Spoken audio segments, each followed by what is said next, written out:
We are waiting.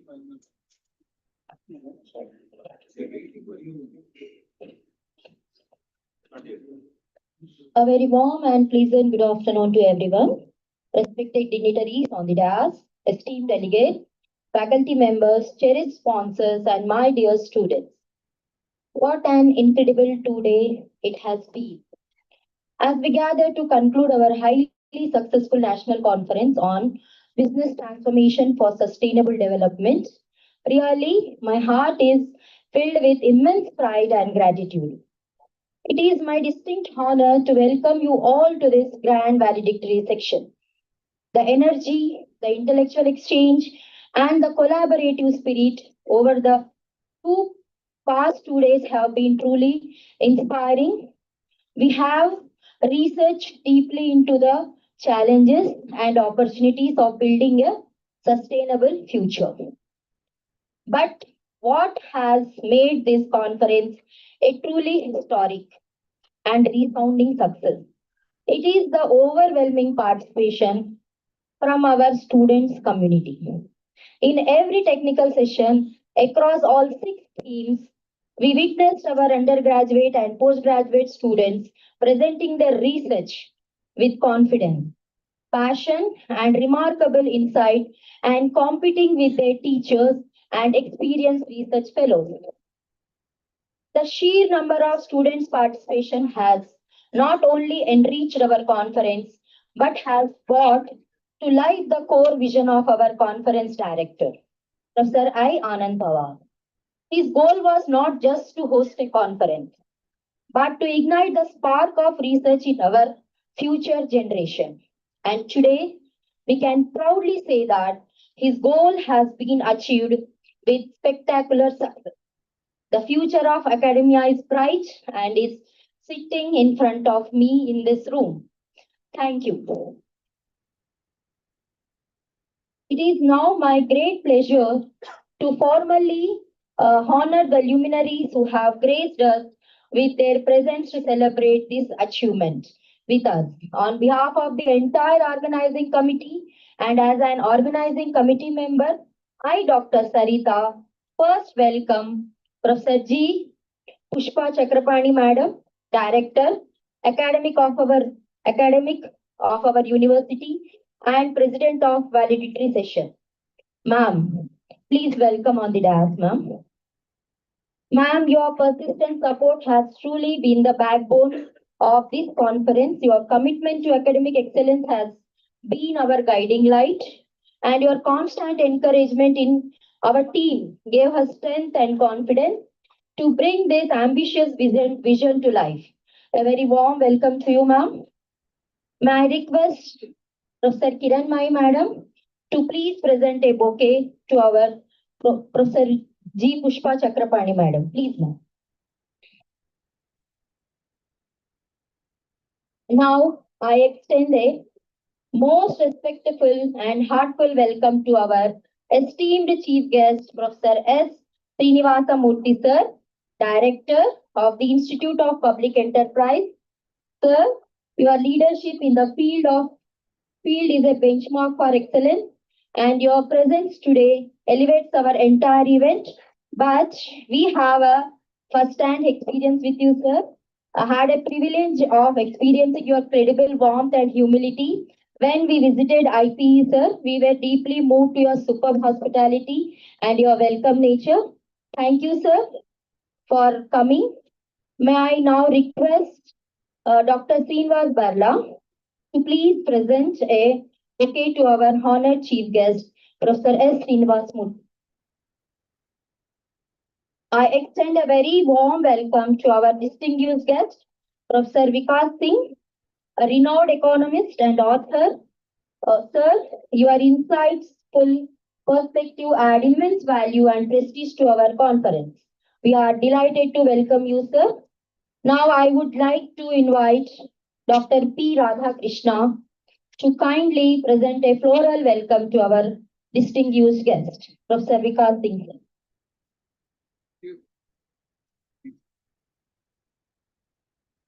And now, with great honor, I extend a very special welcome to our today's guest of honor, Professor K. Victor Babu sir, the Vice Chancellor of Trincoter University, Lima, Peru, South America, and also Editor-in-Chief for International Journal of Multidisciplinary Educational Research. Sir, really your presence brings a global perspective to our conference, and your deliberations and signifies promoting quality research. It is truly commendable, sir, and we are very privileged to have you here, sir.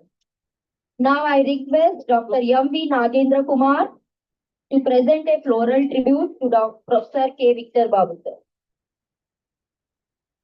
I would like to invite now a hearty welcome to the captain of this ship. Yes, sir.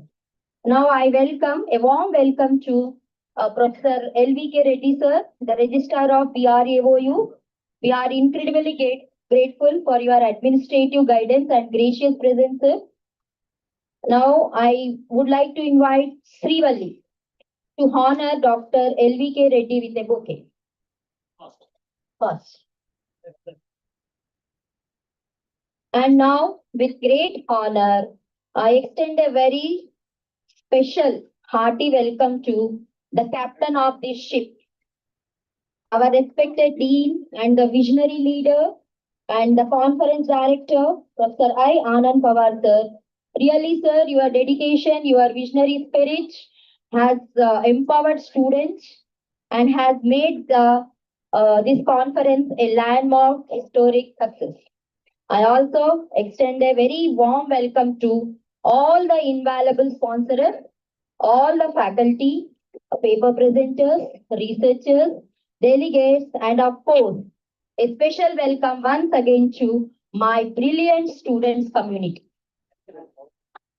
With these words, I now have the honor of inviting our esteemed Professor G. Pushpa Chakrapani Madam of our university and President of the function for valedictory session and deliver a presidential remark. Thank you, ma'am.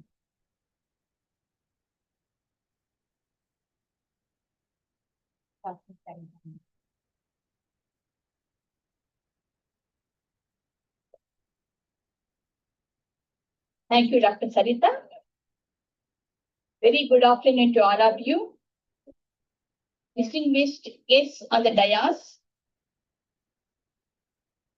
Professor S. Srinivasa Murthy Garu, Director, Institute of Public Enterprise, and the distinguished guest of today's valedictory function, Professor Vikas Singh, the renowned economist and author. And also we have with us Professor K. Victor Babu, Editor-in-Chief, IJMER Journal, and our beloved registrar, Dr. L.V.K. Reddy Garu, and this today's National Conference Director, Professor I. Ananda Pawar, other guests of the dais, distinguished persons, and also the paper presenters, researchers, students. Very good afternoon to all of you. So as we come to the conclusion of this national seminar on business transformation for sustainable development, I would like to express my sincere appreciation to the organizers, distinguished speakers, researchers, and enthusiastic participants who made this two-day national seminar an intellectually vibrant and also meaningful. Over the past 2 days, we have witnessed meaningful discussions, thoughtful presentations, and insightful exchanges of ideas that truly reflect the spirit of academic engagement. As at the inauguration day yesterday, we have learned from the distinguished guest in the inaugural session that the word transformation has become central to every sector, especially in the business. But transformation, as we understood, is not merely about the adopting new technologies or improving the market competencies. It is about rethinking the values, redefining the responsibilities, and reshaping the growth in a sustainable manner. So all the discussions they have taken by these 2 days, they reminded us that true business transformation is not only about the innovation and growth, but also about the responsibility towards and sustainability for the future generations. The ideas shared in the conference reflect the collective commitment aligned with the vision of the UN and its sustainable development goals, as we all know, everybody. So across the globe, institutions and also the industries are aligned together with the vision articulated by the United Nations through the Sustainable Development Goals. That is, which reminding us the economic progress must coexist with the environmental care and social justice. So this seminar perhaps has been successfully highlighted how business practitioners must move from profit-centered models to purpose-driven and people-centered approach.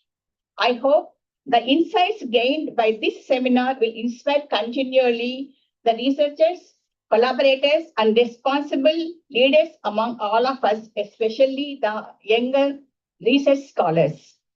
I sincerely congratulate the organizers, collaborators, coordinators, and the students volunteers for planning and executing this seminar so effectively. And the academic events, we should all remember that they become meaningful only when they create dialogue. What we have witnessed these 2 days, right? And this seminar has certainly created a vibrant intellectual space, I believe. So I would like to appreciate once again all the resource persons and also the paper presenters. And I am very happy to share that we have received 194 papers in around 6 teams. Out of them, after peer review, I think 162 have been selected and they have presented their research papers here. So dear students and young research scholars, I would like to say the future of sustainable development lies in your hands only. The choices you make as professionals, researchers, and also the entrepreneurs and the truly citizens of our country will determine the kind of world we leave for the future generations, the next generations. Knowledge becomes meaningful only when it leads to responsible action. So let this seminar not concluded merely as an academic event, but also it should be recorded in proceedings. Let it become a starting point for new research collaborations, innovative practices, and socially responsible leadership. As we come to the close of this seminar, so I hope we all should carry with you not just the conclusion, but new questions, new ideas, and the renowned commitment towards sustainable and inclusive development. So with these few words and with my thoughts, I congratulate once again all the organizers, particularly the Dean Faculty of Commerce and Business Management, and also the seminar director, Professor Anand Pawar, who made this conference very successful with all your cooperation. Thank you very much. Yeah, I know there is the releasing of journal. Yeah, I request all the dignitaries on the dais, please join for releasing the journal.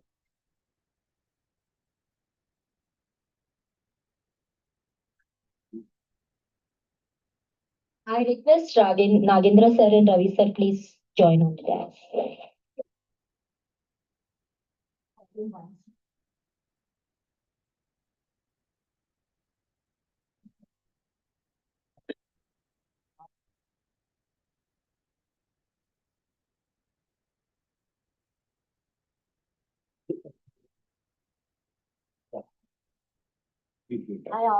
I also request Professor Rabinder Solomon sir, Associate Editor, and also Kiranmay Madam, Professor Kiranmay Madam. Please come.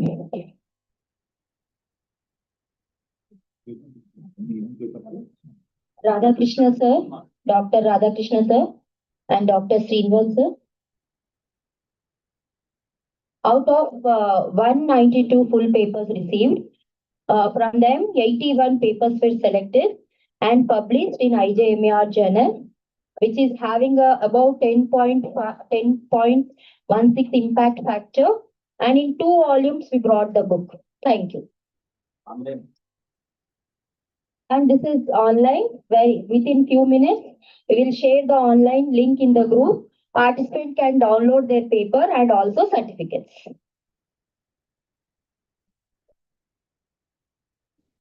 Okay,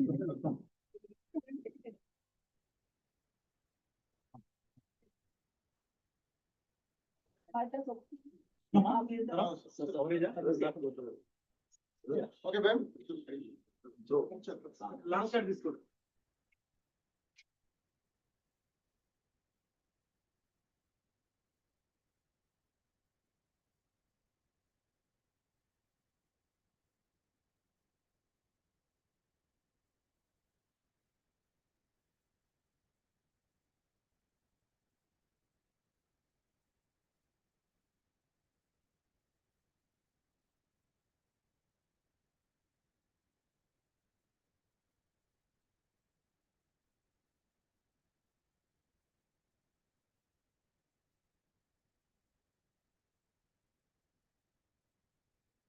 Now request Professor B. Dr. Solomon, who is the conference co-director, to present the conference proceedings.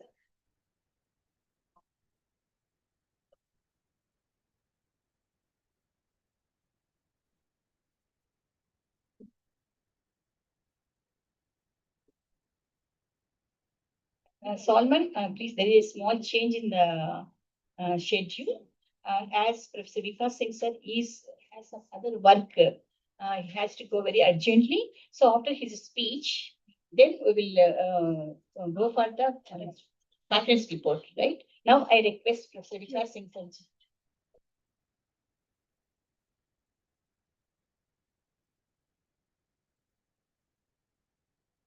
Good afternoon to everybody. Thank you so much for accommodating my request. There's been some bereavement in my family. My wife's grandmother passed away, so I just have to leave early. So happy to see a full hall here. So, as an economist, my son tells me, who's 27 years old, he says that, Dad, the problem with the economists is that they know the price of everything, but the value of nothing. So let me start with that tone. So, while we talk in air,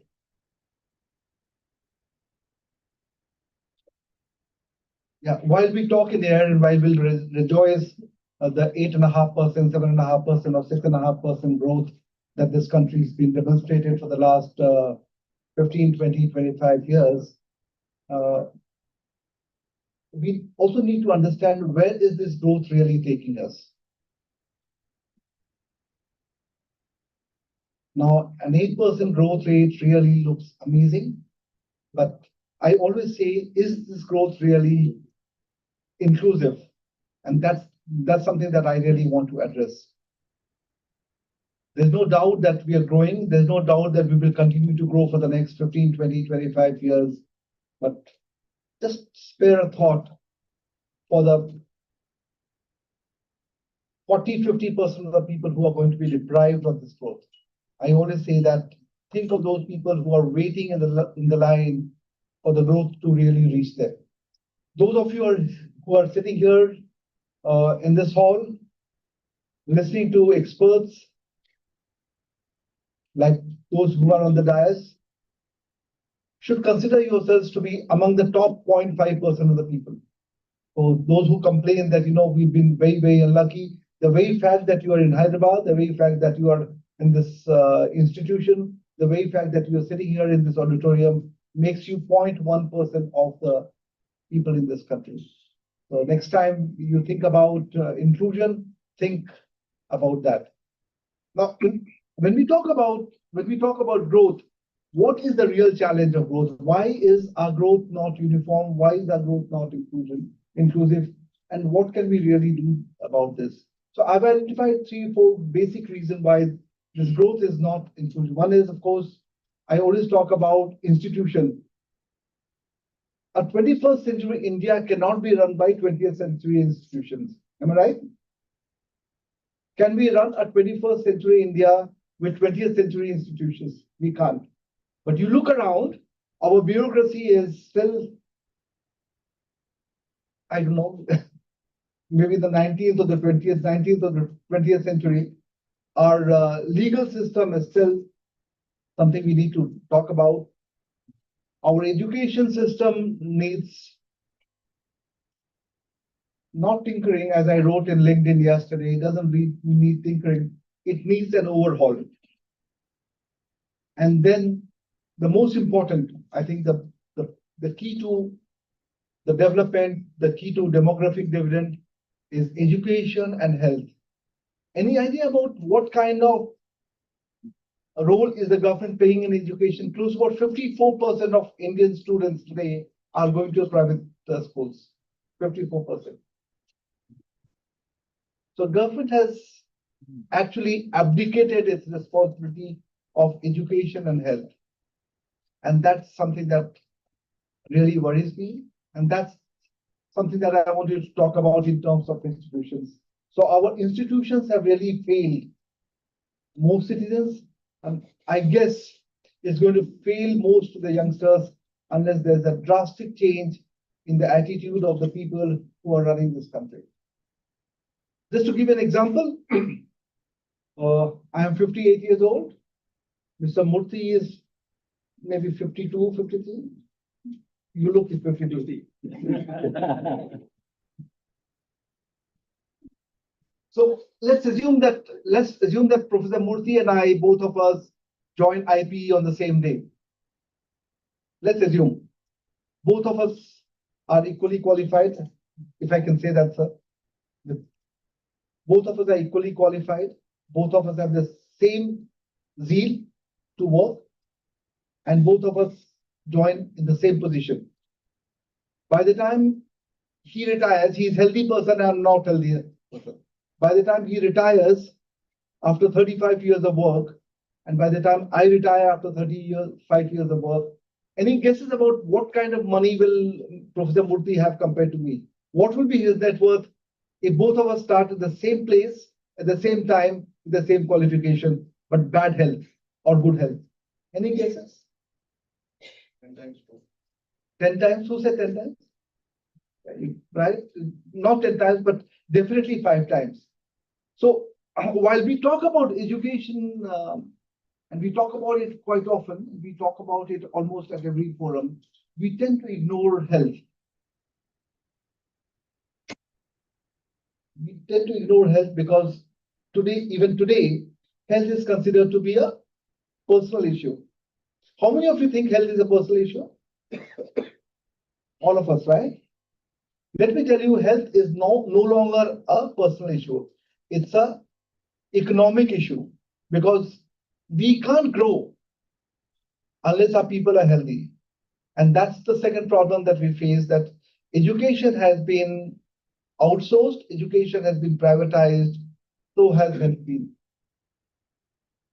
So when we talk about demographic dividend, we are not going to be anywhere until we have young people who are healthy. And what does health bring to a young person? Of course, first is that they're healthy and they're happy. But in economic terms, what does a healthy person do? A healthy person is very productive. And that's the crux of the whole problem, that if we really need to grow, and we need to grow well, and if we need to grow in a productive manner, we must ensure that not only do we have the best skills, but we also have the best health. So these are the two biggest multipliers for the growth of this economy, for the growth of this country. The two big multipliers are: what kind of money are we investing in health? What kind of money are we investing in education?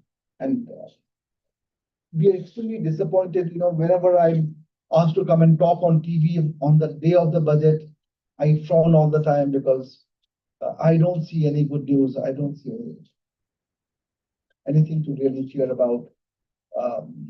The question is, you must be wondering, why am I talking about this today? Today is supposed to be, I'm expected to talk something else.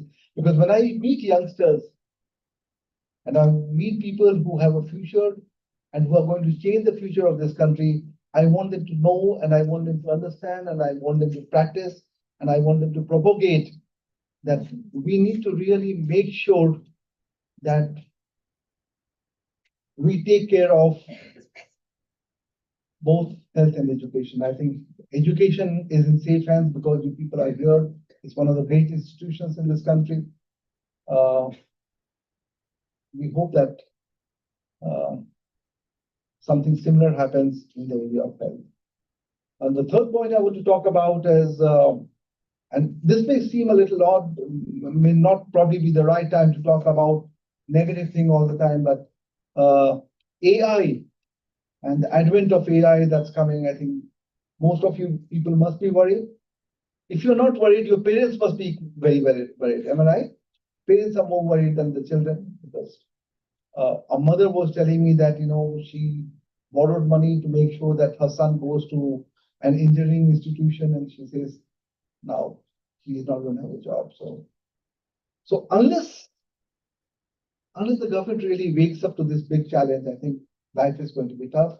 About a week back, I was in the planning commission, so I advised them on something, and there were two members sitting there with me, and I asked them, what kind of a game plan do we have on the AI? They said, sir, kuch nahi hone wala hai, nothing's going to happen. No, we had computers coming in and nothing happened. We grew. We had steam engines coming in, nothing happened. We grew. So why are you so worried about it? Please stop writing about AI, because people tend to feel. I left my comment. I don't want to comment on that, but that's something that's going to impact all of you. Please be ready. Yeah, but before you be ready, please understand that it's going to change the way we live. It's going to change the way we work, and it's going to change the way we're going to be. It's going to change the future in the long. So these are the three things that I wanted to talk about. What's the future? What's the present? And why we may still grow at 8% or 9 or 10. 40% of our people will not go. Just last comment before I go, and I want to leave the audience with one thing that we'll probably think about. What is 70% of our people who are employed? 70%. How many? 70% of the employed earn less than the per capita income in this country. Are you employed? And yet your salary is lower than the per capita income. This is something that we need to really think about when we make policy and when we make programs, when we talk to people. Thank you so much for accommodating me. And I really have to leave. Happy to hear what Professor Murthy says, and then I'll leave. Thank you so much.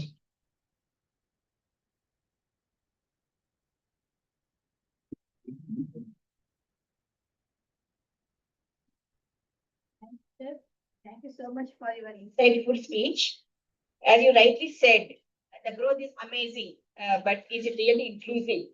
Yes, that is very, very important, and also really challenging. As he said, there is a 40 to 50% of people are deprived of this growth.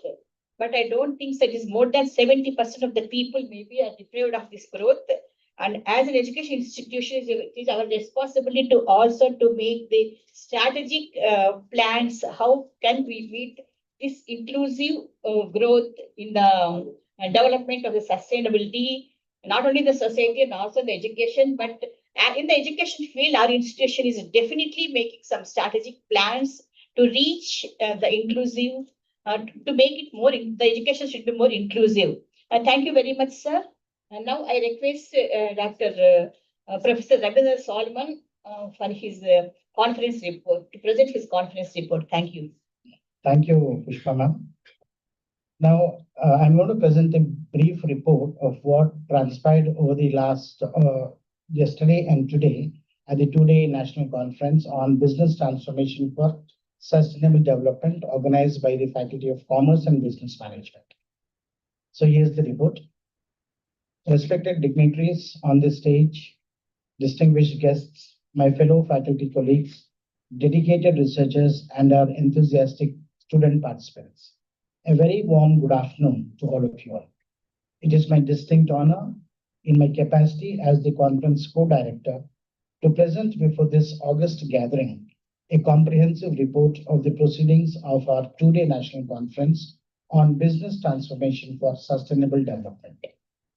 Over the past 2 days, this auditorium and our parallel sessions have been home to a vibrant and intellectually stimulating dialogue.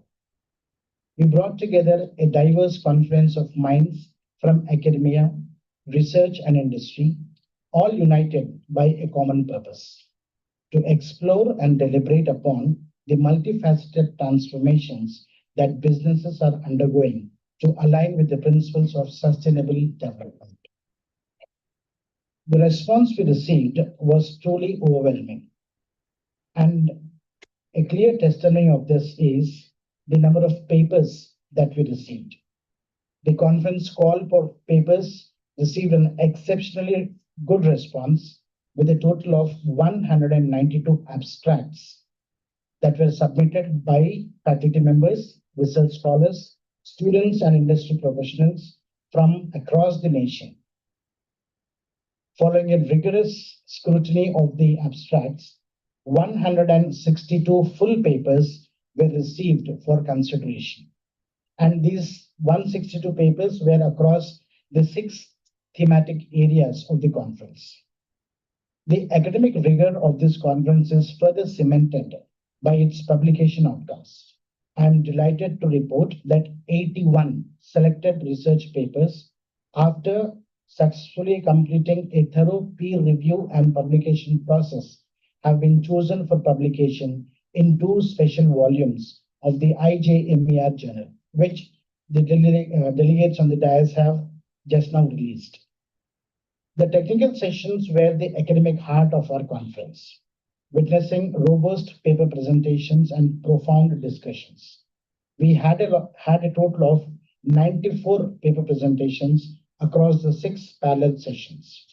The participation was a healthy and encouraging mix of seasoned academicians and promising young research scholars. A thematic breakdown of the presentation is as follows. Theme 1 was on digital transformation for sustainability. This theme was one of the most popular with a total of 16 presentations. It saw a vibrant mix of perspectives with 2 faculty members and 12 students presenting their work. The sessions revolved around leveraging digital tools for environmental monitoring, ESG compliance, circular economy models, and sustainable business reporting. Theme 2 was on digital marketing, sustainable retailing, and supply chain operations. This theme attracted 19 presentations with a notable encouraging majority of 17 papers from students and 2 from faculty. The research presented has been critically examined the green marketing strategies, the drivers of sustainable consumer behavior, and the challenges in creating ethical and transparent supply chains. Theme 3, Sustainable Healthcare Services. We had 13 insightful presentations under this theme, comprising 5 faculty members and 8 students. The key topics included transformative role of telemedicine, the impact of digital health platforms on accessibility, and the need for sustainable practices within healthcare management. Theme 4 was on fintech and sustainable finance. This crucial theme saw 16 presentations led predominantly by 12 faculty members and complemented by 4 student presentations. These sessions were rich with the discussions on the role of green bonds, the implementation of ESG frameworks in investment, and how fintech can be a powerful driver for financial inclusion and transparency. The 5th theme on sustainable human capital and leadership was crucial, which saw 17 presentations, predominantly led by 6 faculty members and complemented by the remaining 11 students. These sessions were rich with discussions on the HR and leadership policies. The final theme, Theme 6, was on sustainable business models and entrepreneurship. This theme had a perfect blend of participation from comprising of 13 presentations with 6 faculty and 7 students. The papers explored diverse topics, including social entrepreneurship, circular business models, B Corps, and the critical challenge of aligning profitability with long-term social and environmental purposes. A particularly heartening aspect of this conference has been the extraordinary participation and high quality of research presented by our student delegates. Their active engagement, insightful questions, and well-researched papers are a clear indication of a thriving research culture among our next generation. To encourage this, Best Paper Awards were instituted separately for the student category and the research faculty category, ensuring that fair recognition is given to the students at this particular conference.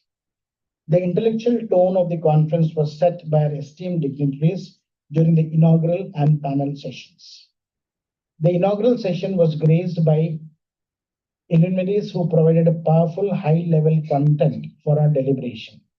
Professor V. Balakrishna Reddy, the chairman, Telangana Council of Higher Education, highlighted the macro forces of globalization, liberalization, and digitalization as the key drivers of business transformation today.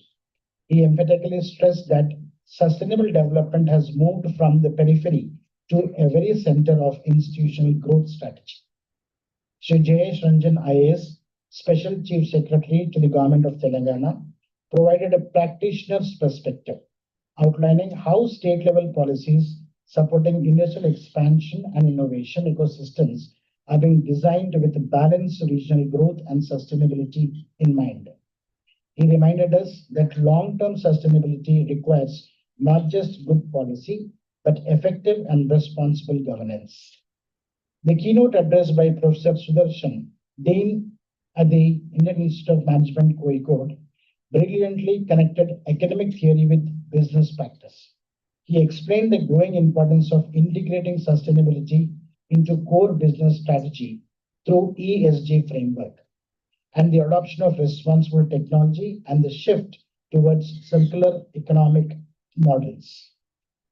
The panel discussion provided valuable insights from distinguished experts across different domains. Professor Anirban Ghosh argued that digital transformation must move beyond mere efficiency to enable responsible resource use and social inclusion. Mr. Prashant Kumar Das emphasized that digital marketing holds the power to shape sustainable consumer behavior through transparency and awareness. Mr. David Raju Manne highlighted the critical role of telemedicine and digital platforms in making healthcare sustainable and accessible. Professor Sindhu elaborated on how fintech innovations like blockchain and AI can be powerful tools for sustainable finance and inclusion. Professor K.V. Rao reminded us that all sustainable progress is built on a foundation of sustainable human capital, emphasizing inclusive leadership and skill building. Dr. Kishore concluded the panel by explaining that modern entrepreneurship must inherently align profitability with environmental and social value creation. The technical sessions and the concluding reflections. The technical sessions over these 2 days were a testament to the depth and breadth of research being conducted in this field. Researchers presented papers on a vast array of topics, including but not limited to green marketing, telemedicine, sustainable finance, human capital development, circular economic models, the role of artificial intelligence, healthcare systems, social entrepreneurship, and environmental responsibility. The parallel sessions fostered discussions and allowed for deep engagement within each thematic area. The discussions across all sessions over these 2 days have clearly established a powerful consensus. Sustainable development demands a fundamental transformation in thought, policy, business models, leadership, and institutional responsibility. The key takeaway from our collective deliberations are clear. Businesses cannot operate in isolation. Sustainability is good business. Transformation is holistic. The successful conduct of this conference reflects a monumental collective effort and unwavering institutional cooperation. On behalf of the organizing committee, I place on record our sincere gratitude to our sponsors, the ICSSR, and the Telangana State Council of Higher Education, and all supporting institutions for their encouragement. We also sincerely acknowledge the support extended by our industry partners, including Apollo Hospitals, KIMS Hospitals, and the Deccan School of Hospital Management. Our heartfelt thanks goes to all the keynote speakers, session chairpersons, rapporteurs, panelists, editorial board members, reviewers, faculty members, and the tireless organizing committee, and our wonderful student volunteers. Finally, I thank all the participants. Your active engagement, insightful questions, high quality research have made this conference an academically meaningful and resounding success. I'm confident that the ideas and the collaborations sparked here will continue to grow and contribute significantly to the field of sustainable business management. Thank you one and all.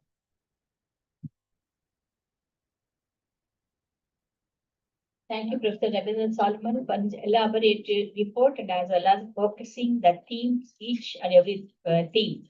I now request, I request of the organizers to felicitate our distinguished guest, Professor Vikas Rajagar.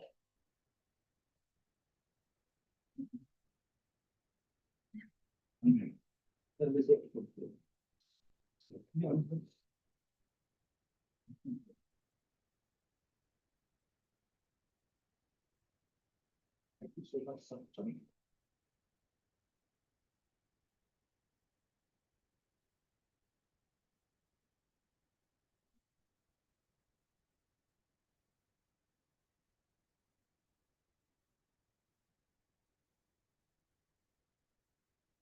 Please carry it. Thank you, sir. I now request our guest of honor that will be carried in the regional people. A very brief message. Thank you, ma'am. The dignitaries on the dais and the people sitting in the hall, a very good afternoon and good evening. I'm very happy and thanks to the president of this today's function, Professor Pushpa Chakrapani garu, to directed me to be brief. Because I'm a Telugu man, no way connected with the commerce and the business management and everything. But still, I would like to, say a few lines related to this issue. I would like to congratulate the organizers, especially our Professor Anand Pawar garu, for successful conducting this meaningful conference and brought together the scholars, policymakers, and students together to deliberate different aspects of the contemporary days on sustainable development. The traditional model of business that focuses only on economic growth gradually going away to more responsible approach that balance economic prosperity, environmental protection, social well-being. In fact, sustainable development, as we know, is about meeting the needs of the present days without compromising the ability for future generations to meet their own needs. However, this growth has also brought serious challenges such as environmental degradation, climate changes, depletion of natural resources, and widening social inequalities. These challenges remind us that development must be responsible and sustainable. The business today must rethink their strategies, process, and priorities. Business transformation for sustainable development means integrating sustainability into the core of organizational decision making. Each of us must keep in mind to protect the natural resources to the coming generations. Let us this conference not be an end, but rather the beginning of new collaborations, new ideas, and new commitments towards building sustainable and responsible businesses. With these words, I once again congratulate the organizers, and I would like to say heartfelt thanks to giving this opportunity. Thank you. Thank you, sir. We should also thank you for the generous giving the funds to to organize this conference. I now request another guest of honor, Professor K. Victor Babu Garu, Editor-in-Chief, IJMER.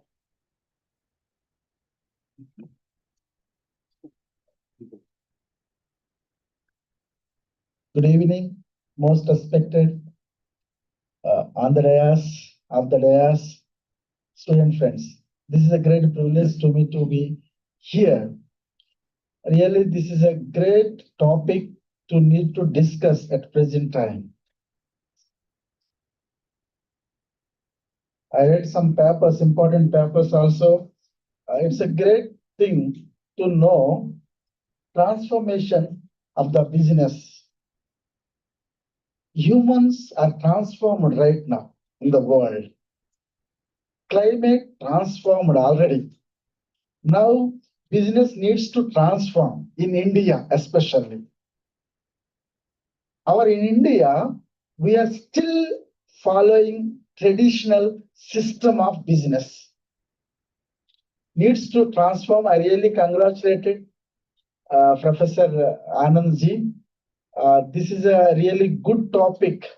You can conduct my university, Princeton University, as a vice chancellor. In future, we will collaborate. We will give some funding also, collaborating research and seminars also, sir, in the future. Definitely, in future, everyone should participate in the same topic, a relevant topic on this transformation of the business and sustainability. Thank you so much. Now I would like to journal is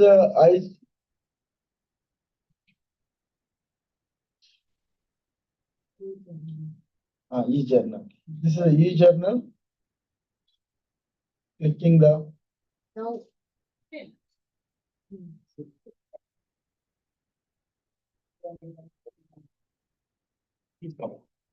Release of journal.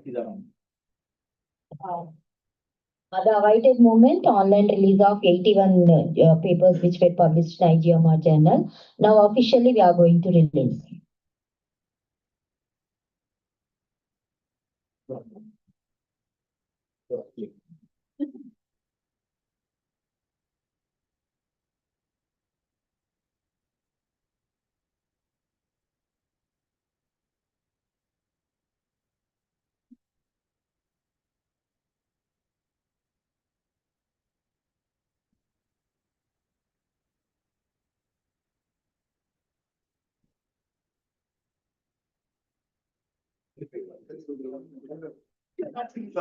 Saved 700 pages of book. It is sustainable. Now you can download your papers. Yeah. yeah. This is a second volume also. Two are there in the igma.in website. 2026 year issues, 2-1 and out of 2 also. You can download entire the issue also, and I will forward all the links to the madam. Madam will share the group, and as well as not only the issues and certificate link, digital certificate also. Now our digitalization era, we can utilize the digitalization certificate also. Madam will share the link of the digital certificate. Then you can utilize everyone. Thank you so much for giving this opportunity, sir.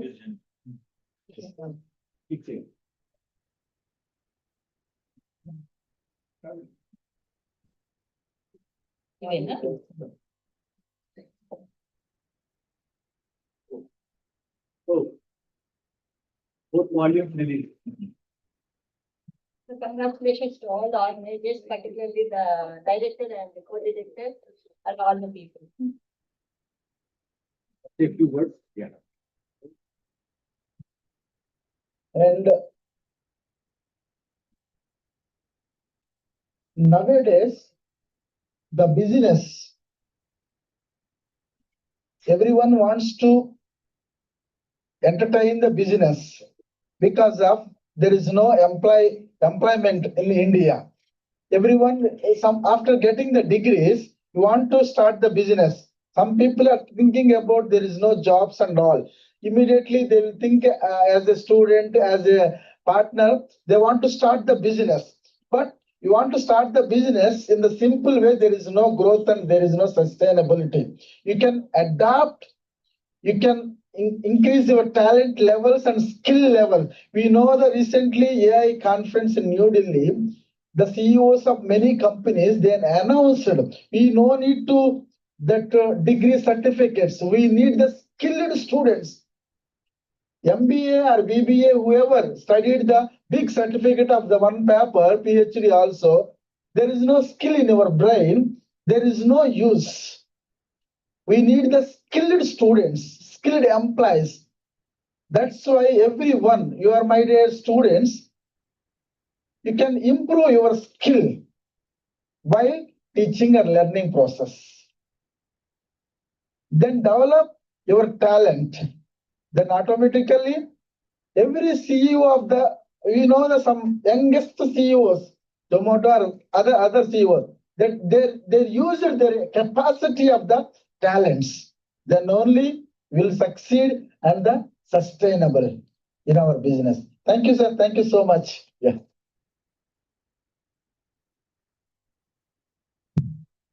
Thank you, sir, for your few words about on this valedictory session. I now request today's chief guest, Professor S. Srinivasa Murthy Garu, Director in Institute of Public Enterprise.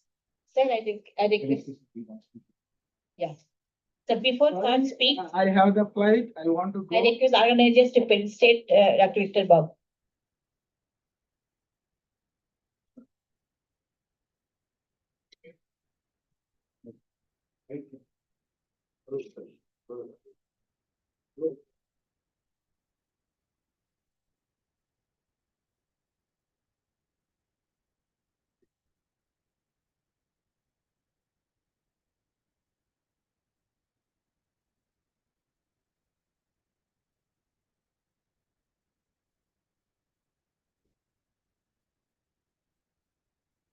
I request our chief guest to give his address.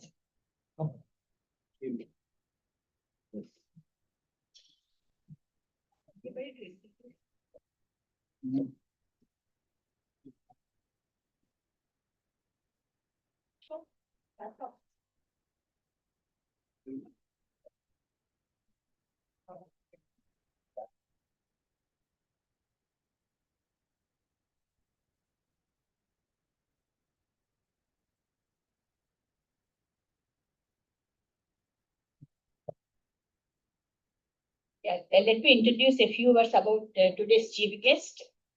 He holds a PhD degree from the University of Madras, and also Professor Murthy has received the CSR Eminent Doctor of Learning Institute of India Award, the Business Leader of the Year Award for his contribution to the education, and the Devang Mehta Award for Best Professor in Financial Management.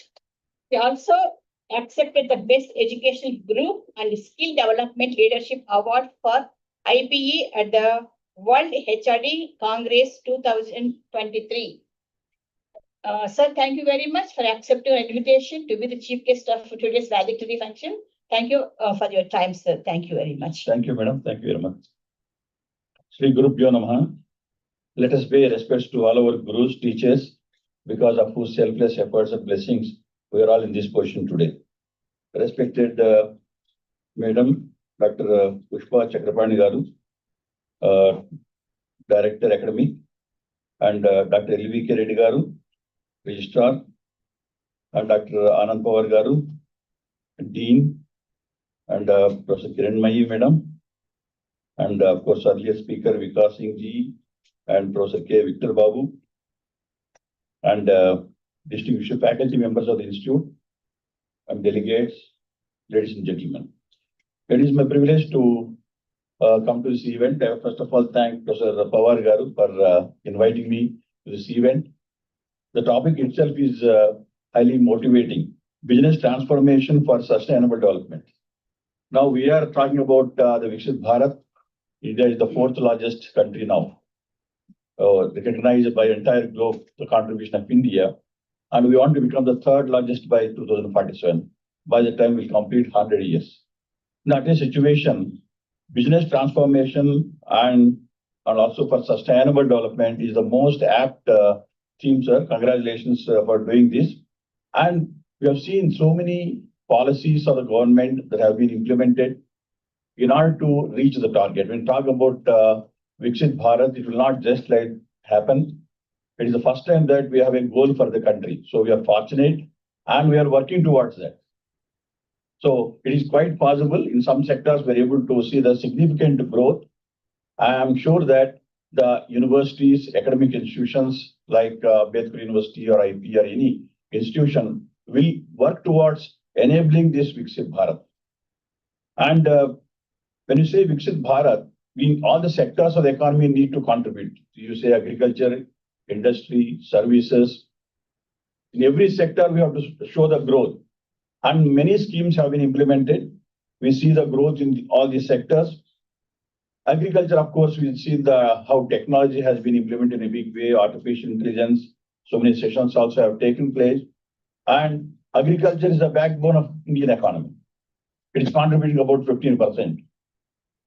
Right? We need to increase, but it's very unfortunate that some of the agricultural lands are taken away by real estate. See, if you're talking about sustainable development, green lands have been cut into real estate.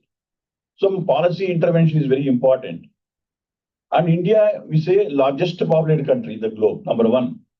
When you are the largest populated, we have prospects as well as challenges. When you say prospects, certainly we have the demographic dividend. Largest number of youth in the entire globe, more than 60% are youth, highly qualified. So many IITs, IIMs, engineering colleges, universities, both public and private universities. And nowhere in the globe we have such an education system, excellent system we are having. But the question is whether the industry is happy with the graduates we are producing. They are looking for skilled graduates. That's where NEP 2020 talks about skill-based education. And we have to bring out new courses, skill-oriented courses. And we need to see that each and every subject we teach provides a skill. That is the only solution. There is nothing like only a skill-based course. Each and every subject, the student should get not only knowledge and skill. To give an example, say accounting is there. The student should be able to analyze the balance sheet of a company. Students should be comfortable in using Excel. So can we really train our students so that they are skill-oriented? Then it is possible. Industry, they don't want extraordinary students, but they want good attitude students and having basic skills related to Excel and whatever practical applications related to that subject. So like that, the second important segment is the industry. Industry is growing at a faster pace with the multinational coming and Indian companies are growing. And third important sector is the services, the largest contributor, more than 60%, which includes banking, finance services, transport, all telecommunications, services, etc. The advantage or disadvantage for India is that while our students are very good in services, manufacturing we are lagging behind. China has the advantage. That's the reason government has introduced many schemes like Make in India, Stand Up India, and startups, other incubation centers. For a country like India, we can get the demographic dividend only when we employ maximum number of people, right? We say agriculture is contributing only 15%, but more than 40% of the people are employed because of that. So how can we have the demographic dividend?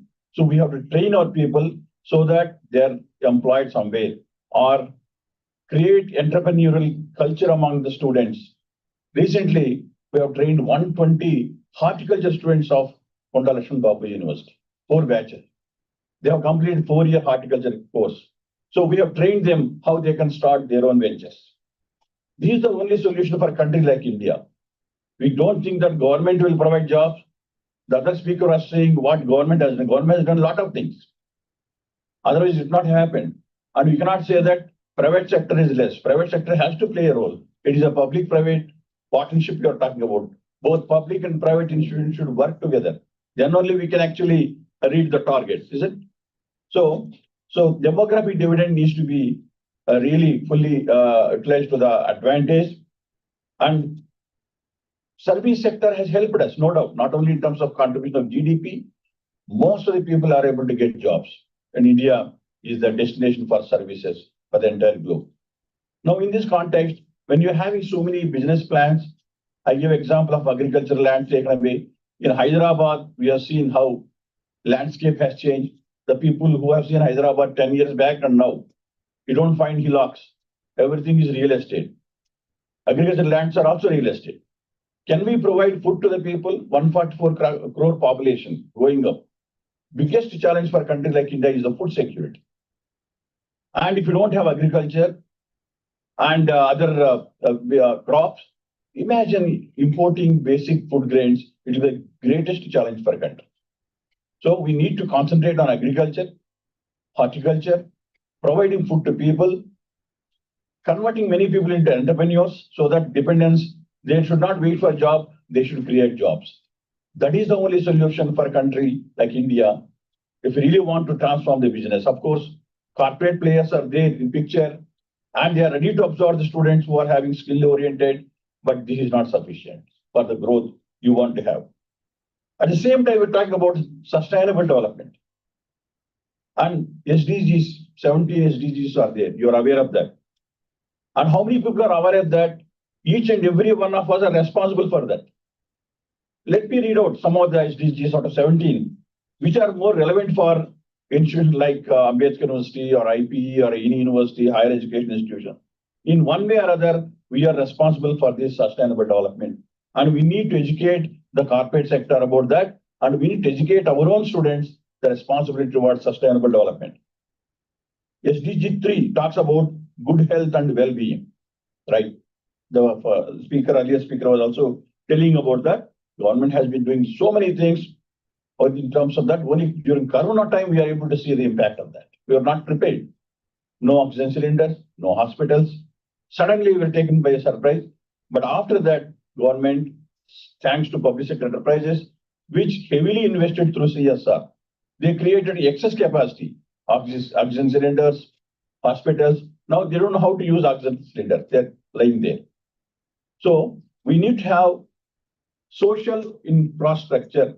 In every village, there should be a hospital, basic amenities. In every village, there should be rural infrastructure created, cold storage facilities where whatever agricultural produce is there, it is stored there and transported, marketed, exported. You have to connect the farmer with the needy people. Otherwise, you are find a scenario you buy purchasing tomatoes at 100 rupees or at 5 rupees.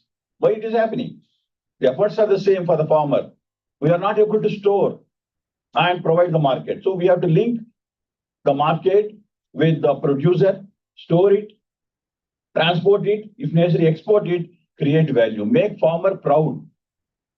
Otherwise, what they are doing, they are leaving the lands there, they are coming to cities, and for construction workers, they are losing that, nobody is going back. So this is a great scenario. So second and SDG 4, quality education. We are all, of course, responsible for quality education. It talks about inclusive education and continuous learning. Give a big round of applause to this great university, Ambedkar University. Continuous learning is provided by this university. Many people, they have got MBA through correspondence or distance education.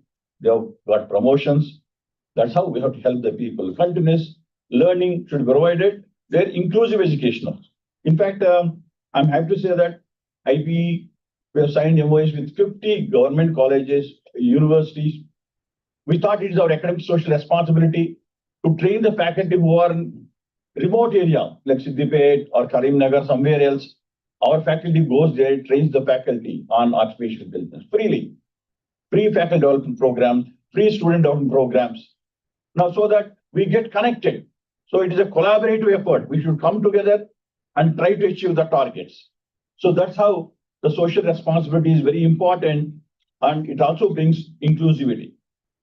Gender equality is SDG 5. You know about gender equality. Now, of course, good number of women are occupying good positions. They are able to show in all the fields, including sports, gender equality is happening.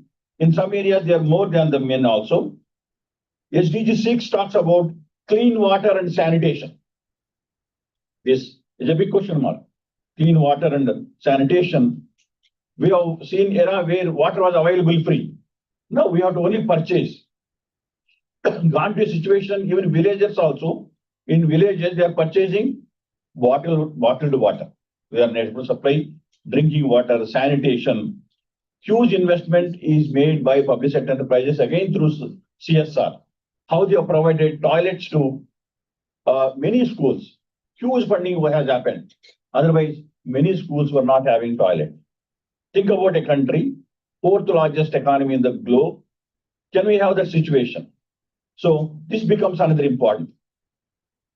7, SDG 7, affordable and clean energy.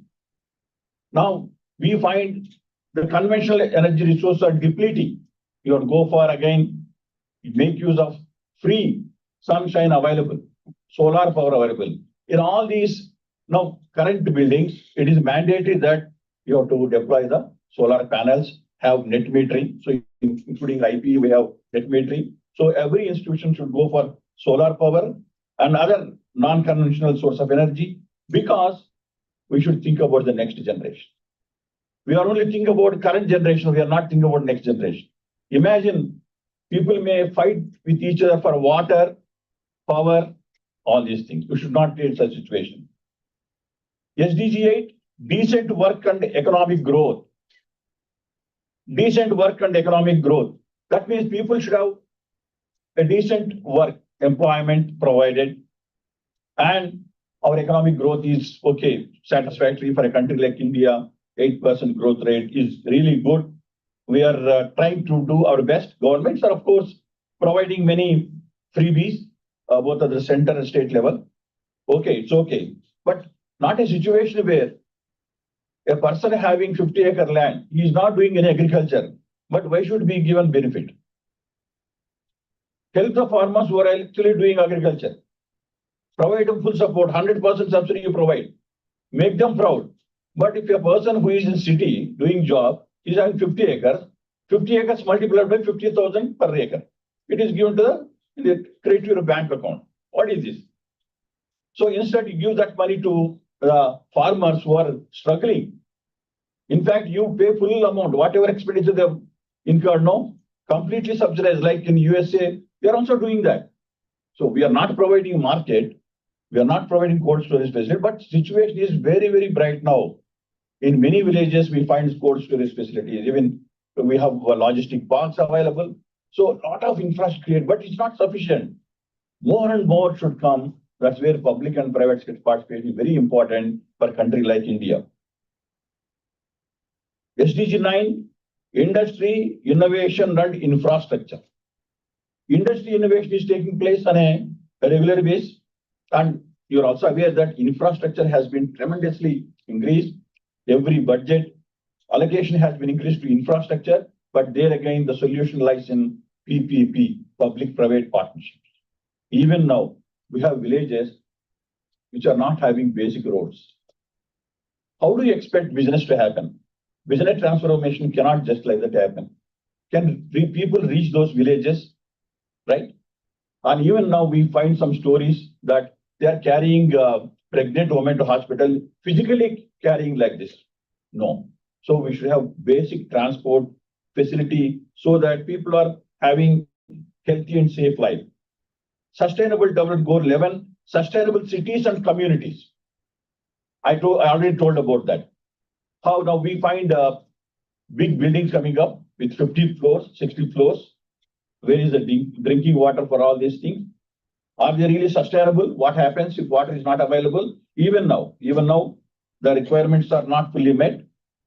And so that's the reason more and more communities are going for, of course, at least in the environment, greenery, and these are taken care. So we should, this is a different topic altogether, sustainable cities and communities. While we are proud of growth in the cities, including Hyderabad, but sustainability is always a question mark. SDG 12, responsible consumption and production is another important thing, which is of course taken care. SDG 13, climate action, lot of things happened, many seminars also happened. And every country is working and talking about climate action, and in India also. We are doing so much work with regard to climate action. But again, I told you, each and every one is responsible for that. What happened in Delhi itself? Many schools were closed because whatever wheat they have burnt near Haryana, that pollution came to Delhi. They have to close their schools for 10 days. Like that, pollutions are many. You know about industrial pollutants are very bad. You find night times bad gases are released by industries. Health is affected. So think about that. More and more greenery has to be created. That's the reason forest department is the best department, because they don't give clearances just like that. Even for governments also, many government projects are delayed because they don't get forest clearances. What they say, you create similar amount of vegetation, then only will be given that. So that responsibility has to be created. And that's, of course, governments are doing a lot, like Haritharam. In education institutions, in many places, you find more and more greenery are there. Sustainable goal 15, life on land, of course, greenery. It comes to the picture. Now, each and every one again. Now, of course, we find even apartments also, people are able to see some at least vegetables, or they're able to cultivate some greenery, some flower pots. So whatever possible, make the planet more green. 16 SDG, peace, justice, and strong institutions. Institutional framework has been strengthened like anytime. You take 1991 reforms. After that, how liberalization has happened. LPG we talk, liberalization, privatization, globalization, dramatic change in institutions. The role of institution is to facilitate the growth, not simply for the question of regulation or even sometimes hindrance.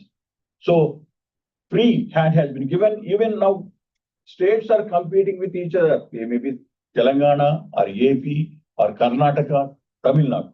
State governments are competing with each other. We'll give land free. We'll give complete approvals in 1 week. If you don't get reply within 1 week, that means approval is granted to you. Why they are doing all these things? Right? They want to create an impression that that particular state is the investment destination, because the investor, they don't want all these headaches. So institutional framework has been strengthened a lot, but so much other things need to be done. 17 SDG, partnerships for the goals. International partnerships is a must. Funding from NGOs, funding from government, funding from corporates. So we have to work together, like two hands coming together. Public and private should come together.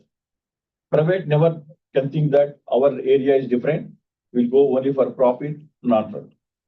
The liberalization, the growth you have seen, mainly because of privatization of all these telecommunications, banking sector, insurance, you name it, airlines. After it is privatized, you are able to see so much of growth. If that would not have happened, imagine for the population, whether we got the whatever mobiles we're having on hand. Through mobile, we are able to do everything now. We have seen an era where we are waiting for land connection, paying 15,000 rupees, right? So a lot of things have happened. We are proud that consistently the governments have been taking the reforms further.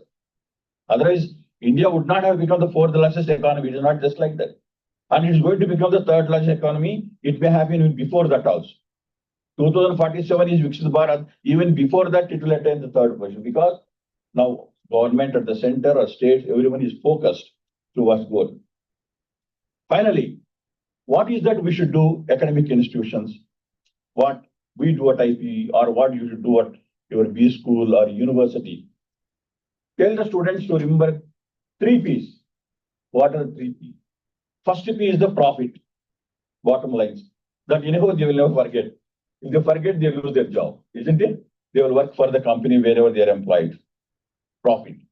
Second P is the people, right? Whatever policies they take should actually take care of people in the organization. Similarly, whatever decisions are taken in the government, anywhere, People should be at the center. People friendly, taking care of people, health, education, you name it. The third P is the planet. Planet, planet, planet. It should be there right from the day one, school days. We are responsible for this planet. Our ancestors have given us this much. Can we really at least pass it on in the same condition or in a bad condition to the next generations? Think about your daughters, the granddaughters. Next, they will have very tough time. So our responsibility is to protect the planet. So 3 Ps, let us inculcate that culture in the students. So once again, I thank the University of Professor Pawar for giving me this option. Thank you very much.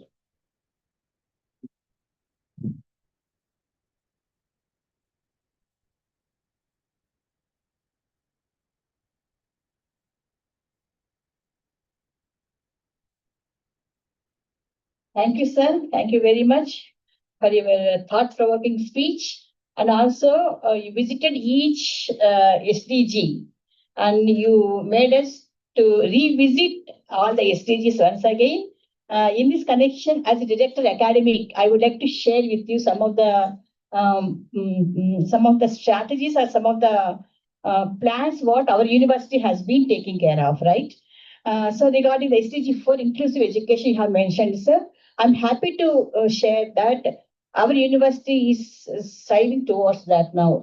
Because why I'm saying this is, though our university has been established 1982 and this 44 years of journey, our concentration is to reach every corner of the student through higher education should reach each and every corner of the student. And then after this, we have realized that it is not only the responsibility of the institution to give only degrees.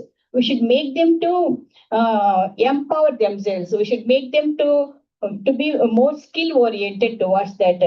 That is one of the point. Another point is also after the vice chancellor has taken charge, Professor Gatta Chakman has taken charge as a vice chancellor, we revisited again the 40 years of our journey. Then we realized that there are still some areas where we have not touched upon so far regarding giving the higher education to those communities. So when we start thinking, we realized that there are some areas, particularly Adivasis, where we have not touched. So we made a special attempts to make them to bring them to higher education. And surprisingly, there are 500 students have come from the Adivasi students first time to the education, to the higher education. Out of 500, 437 students have joined, sir, including the transgenders. For this, what the institution has initiated two special schemes. One is Samata, which is very much very near heart to the Dr. B.R. Ambedkar, Samata, which is equal opportunities. So in the name of Samata Fellowship, we have been given the scholarships, free education to the Adivasis, transgenders, because you know the lives of the transgenders, they have no space in the ordinary schools and ordinary education institutions, right? So in order to make them to give the higher education, the university has instituted the Samata Fellowship. Under that fellowship, we give free education not only to the Adivasis and other transgenders, and also the Divyangans also.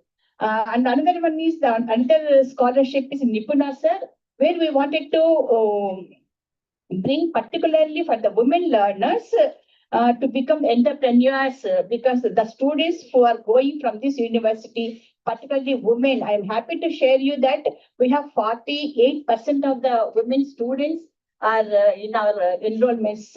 So we wanted to give not only the certificates to the women learners, we wanted to make them entrepreneurs for the future also. For this, we have made an MOU with the VHub, which is the largest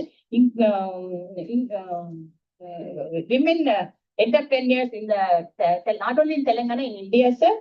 So we have the MOU with the VHub, where we are training at 1,000 students per annum. There is 500 students per batch. There's 6 months of training for each batch. So we are encouraging the students to join in the course to become the entrepreneurs. Apart from that, since all our students are coming from the rural areas, particularly disadvantaged groups. So we are instituted, we have the MOU with the TCS ION, which is a corporate, one of the biggest corporate sector, because our students also should never feel that they're inferior to anybody. They should have the equal rights and equal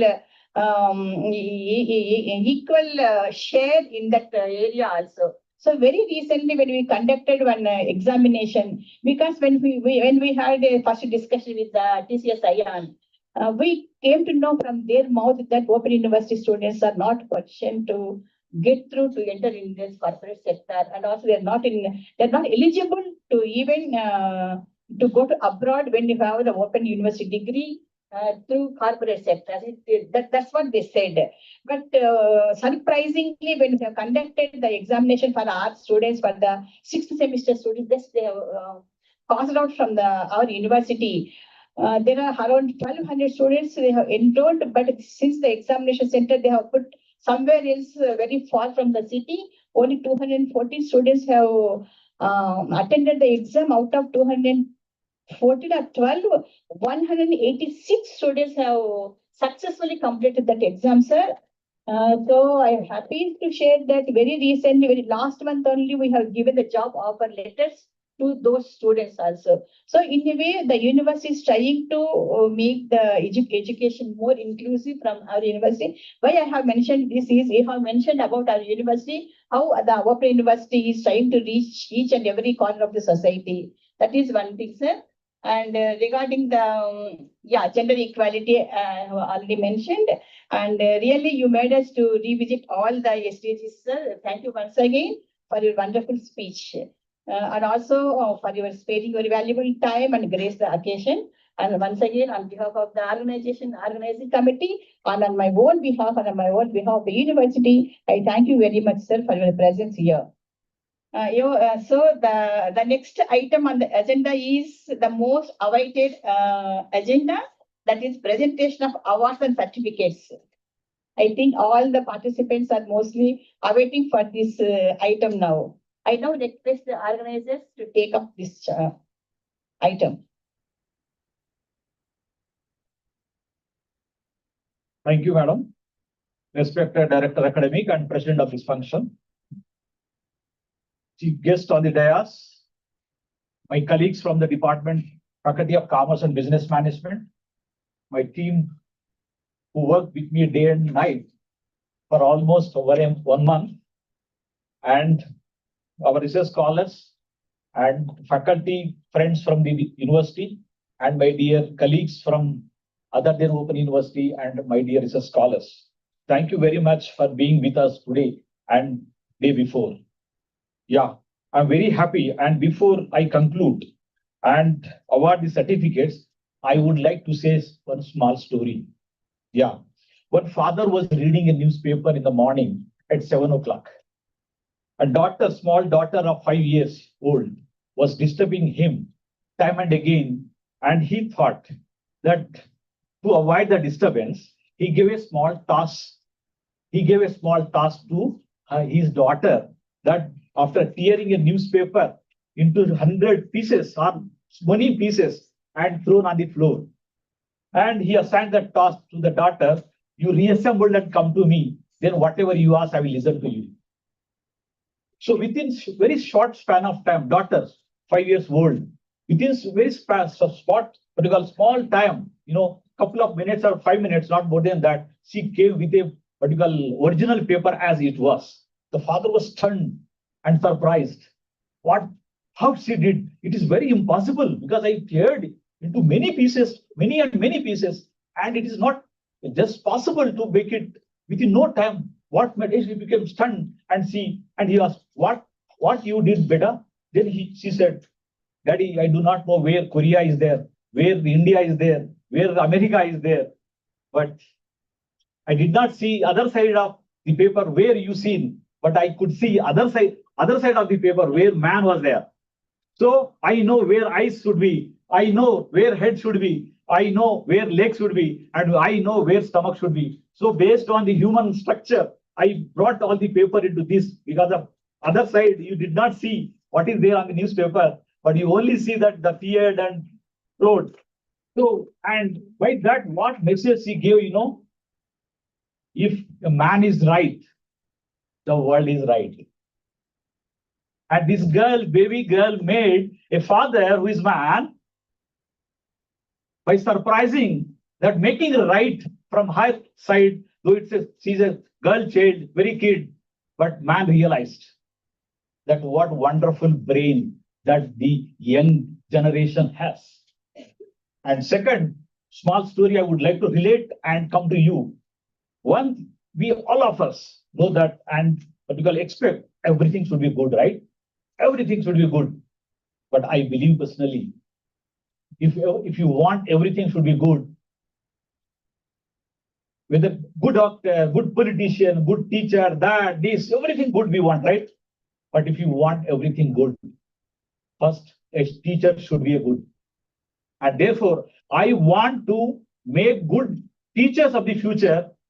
With that intention, I included student as my focus particular participants for this conference. And you are the next generation, as I stated earlier. We are what you call 70 years old people are here.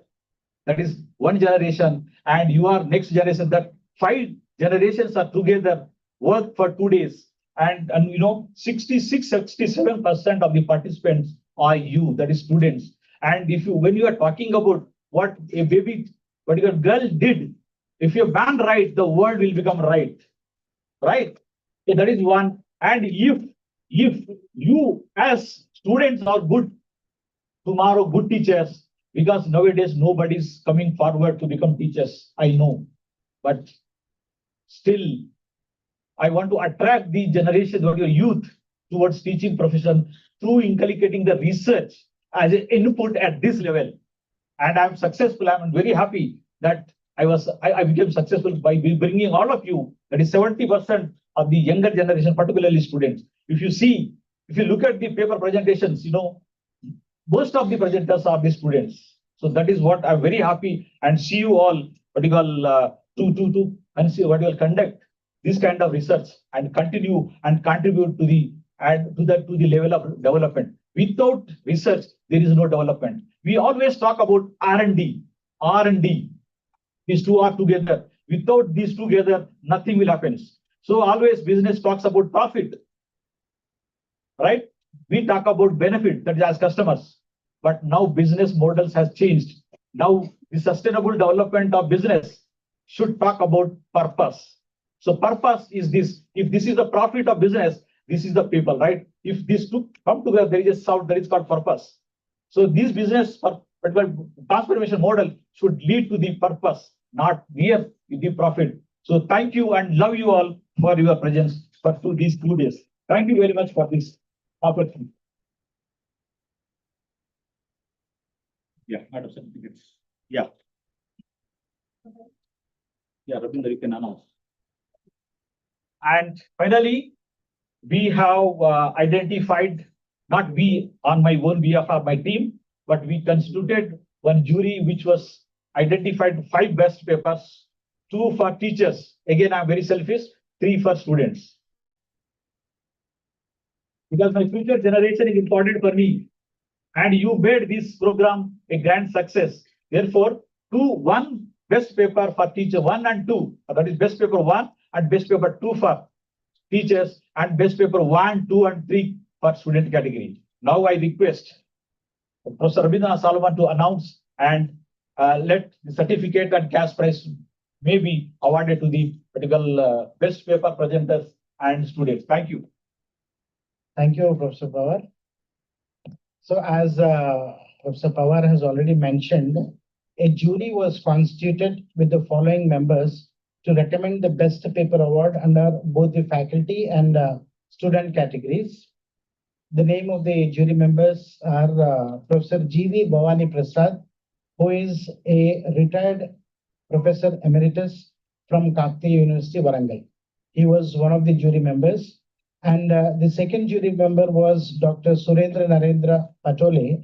He is the Director, School of Commerce and Management, Yashwantrao Chavan, Mahavir, YCMOU, Nasik. And see, the reason why we have involved external members is because The conference director may have a bias, and other members also may have a bias. So if we involve eminent professors who are UGC emeritus professors from outside the university, then probably the result would be very fair and very transparent.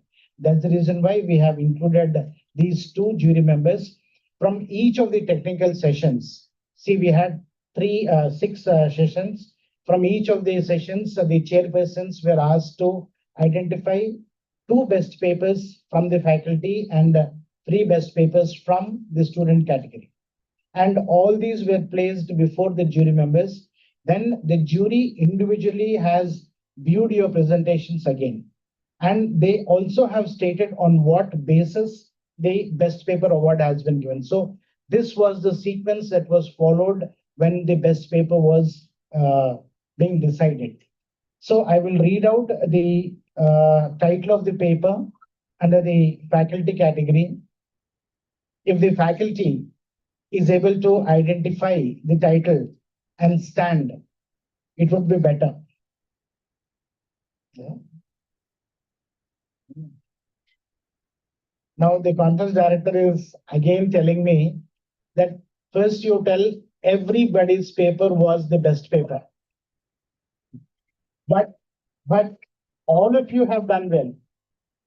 Each paper that you have written was straight from your heart, and the presentations were very excellent. I myself was the chairperson, or rather assisting the chairperson in one of the themes, and I've seen the kind of presentations that you have made, and really it was very, very impressive. So consider that each of you is a winner here. So everybody's paper is the best paper, but because we had the mandate to choose only two from the faculty and three from the student category, from the faculty category, the title of the paper I will read out. So if the faculty can identify their paper and stand up, it would be good. The title of the paper is A Study to Assess the Knowledge Regarding Promotion of NSI. Who is the faculty? So the faculty is M. Ramya and Dr. Ravi. M. Ramya and Dr. Ravi. The criteria on which this award was given was that the topic is very relevant, the presentation and findings are also very relevant. So you're M. Ramya. Dr. Ravi is in there. He is our own Ravi sir. See, when we said Dr. Ravi, I was thinking, please come, sir, please.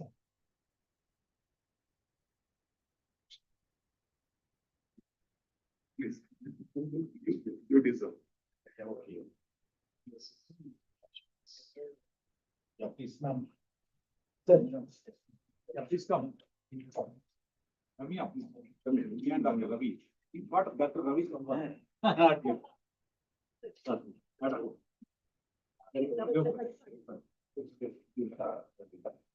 Cash prize or not? So they are getting a citation and also the cash prize. The cash prize is sponsored by Professor Kiran Mai from the Department of Business Management.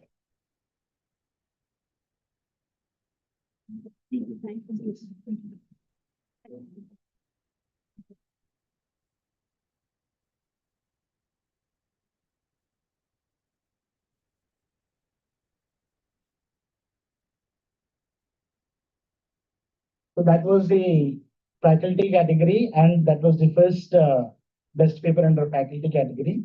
The second best paper under faculty category is an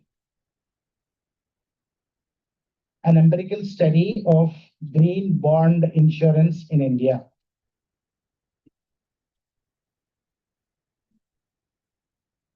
An empirical study of green bond insurance in India. It is P. Bhargavi.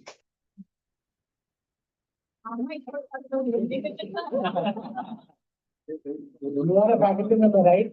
You are a faculty member.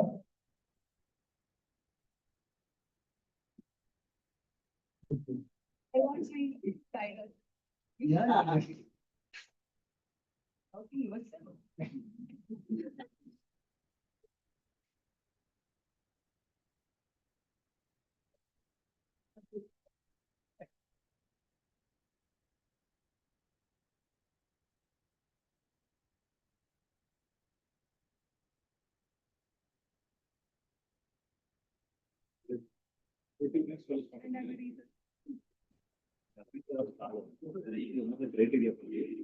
Only paper is. Marjorie is a research scholar in the faculty in the Department of Commerce. And I am her research guide, but I have no role in this best paper presentation because as I told you, it's the jury. Congratulations. That was the faculty category. Coming to the most awaited student category. Now, for the student category, the first best paper award goes to the topic or the paper titled Digital Innovations in Climate Finance. Who has written this paper, Digital Innovations in Climate Finance? Yes. You are Dina? Yes, Dina, please come.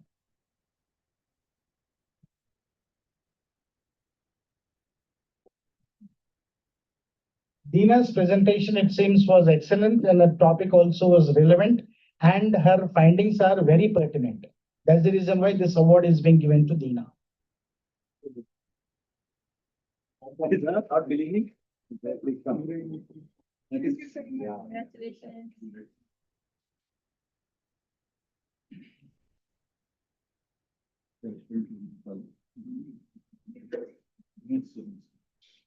What do you mean? Oh. Oh, teacher. Oh, I'm surprised. Dina is from Veeranari Thakali Ailamma University. Then the second best paper award under student category is for the topic Steering Businesses Towards Sustainable Future. Steering Businesses Towards Sustainable Future. It is written by two. There are two authors, just to make your task easy. One of them is K. Shilpa. The other is M. Kartika. Shilpa and Kartika, are you there? You are Shilpa, yeah. Are you in doubt whether you're Shilpa or not? You're Shilpa, right? Is it not steering business towards sustainable future? You have written this paper only? Have you written multiple papers?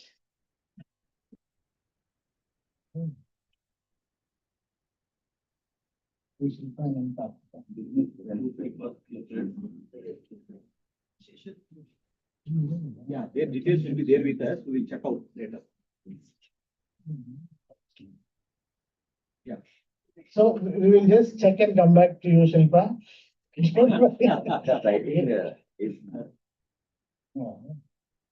Okay, then the next award under student category is for the topic leveraging AI for circular healthcare. Leveraging AI for circular healthcare, written by Dr. Sandhya. Oh. Dr. Sandhya is in there? Yeah, if there is anybody who can take the award on behalf, yeah, please come, ma'am, please come. Yes,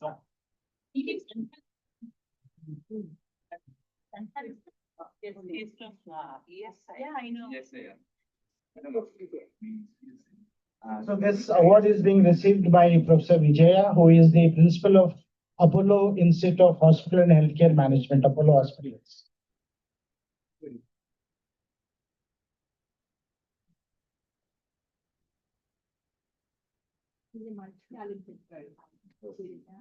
Now food again.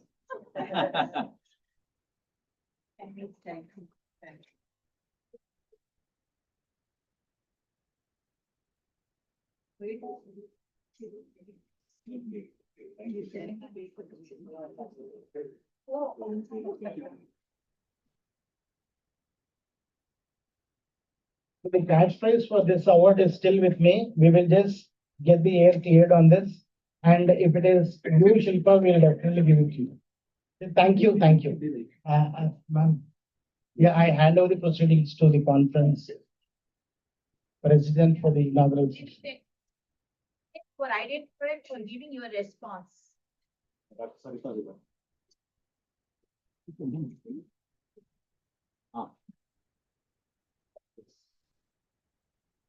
Now I request Noha, BBA, E-commerce from Government Degree College for Women, Begumpet, to give her feedback. Only 1 minute, please. Next is also B. Ashwini Kumar, KIMS, from KIMS Healthcare. Third name, Aisha from Veeranari Chakalyalamma University. And fourth is Satish from City College. Please be ready.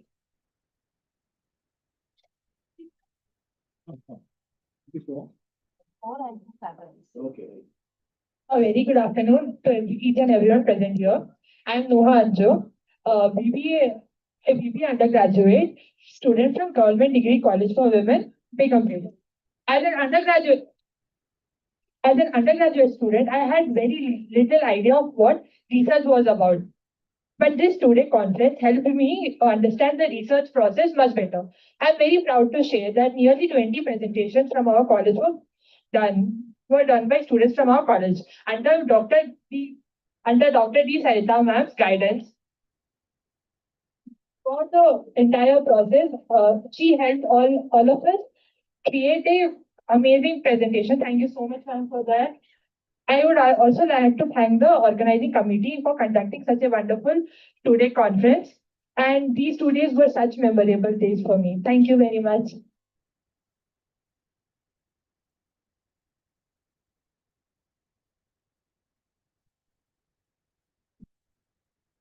Respected Vice Chancellor, Director, and Dean and faculty members and all the participants, good evening. I feel honored to share the review on behalf of KIMS School of Hospital and Healthcare Management on the sessions of sustainable healthcare services in this conference were very helpful for all the students who are going to pursue their career in healthcare industries. The discussions on digital health, telemedicine, and AI in healthcare showed us how technology can improve the healthcare services. As a student, this conference helped us understand how sustainability is not only about protecting the environment, but also about ensuring affordable healthcare services to everyone. Thank you.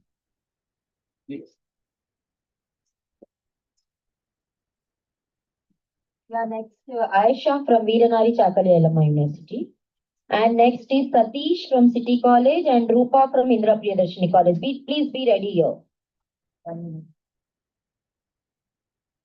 Good evening, respected dignitaries, faculty members, and fellow participants. I am Aisha Fatima from Veeranari Chakalyalamma Women's University. It was my honor to attend two-day national conference at B.R. Ambedkar Open University on sustainable business development for business transformation. The discussion on circular economy, green finance, MSME sustainability strategies were truly enlightening. I extend my sincere thanks to Professor Anand Pawar sir, of our Dean of our university, and a special thanks to our faculty P. Bhargavi ma'am for constant guidance and support for us. This conference has broadened my perspective, and I'm taking back valuable insights to apply in my further research. Thank you for this enriching experience for all of us. Thank you.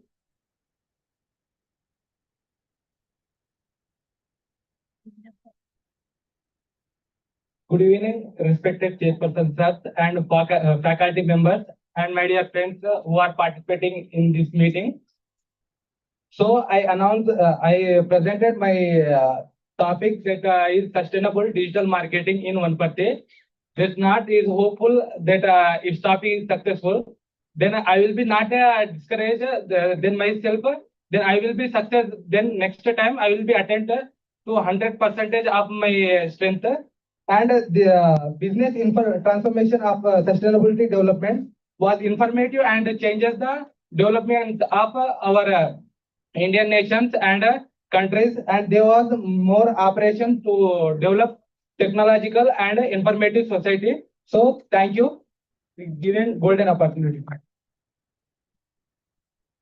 I call Rupa now.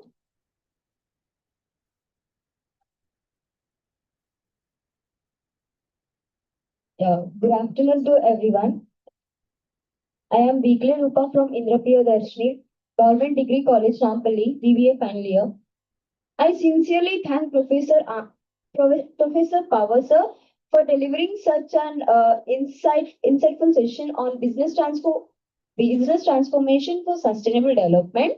I also extend my heartfelt gratitude to Dr. B.R. Ambedkar Open University, Hyderabad, and our respective faculty members for organizing this valuable program. In these 2 days, we have learned many important values such as punctuality, dedication, and commitment. Your guidance has inspired us and motivated us to work hard and follow your footsteps in our future careers. And a special thanks to Deshri ma'am for guiding us. Thank you for giving me this wonderful opportunity to learn from you, sir, and all the professors from here. Thank you once again. Thank you, Rupa. Now it's turn of faculty. Now I request to call Udayashri ma'am from Indra Priyadarshini College for Women. Please come on the dais and give your feedback.